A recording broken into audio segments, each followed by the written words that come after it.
अनेक महागड्या खेळांपैकी एक खेळ म्हणजे जिम्नॅस्टिक्स. कारण याला प्रशिक्षण रीतसर घ्यावं लागतं, प्रशिक्षणाचा खर्च खूप जास्त असतो आणि अनेक तास मेहनत करावी लागते. आतापर्यंत या जिम्नॅस्टिक्सवर गोऱ्यांचंच वर्चस्व राहिलेलं आहे हे सुद्धा आपल्याला माहीत असेलच. पण सन 2024 मध्ये मात्र एक वेगळीच गोष्ट घडली.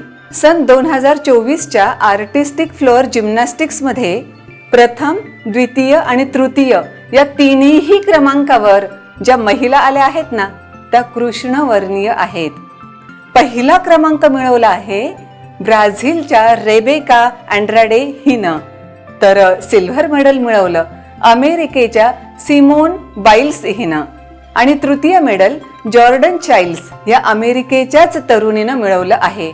बघा, म्हणजे इतिहास घडू शकतो. एखादा खेळ महाग असला म्हणून काय झालं, त्यामध्ये कित्येक तासांची इन्व्हेस्टमेंट करावी लागत असली म्हणून काय झालं, आणि आतापर्यंत त्यावर वर्चस्व कुणाचं होतं याचाही विचार करण्याची गरजच काय, जेव्हा आपल्याला स्वतःला त्या खेळामध्ये काही कर्तृत्व गाजवायचं असतं. हेच कदाचित या तिघींनी दर्शवून दिलं असेल. तुम्हालाही असंच वाटतंय ना? थँक्यू.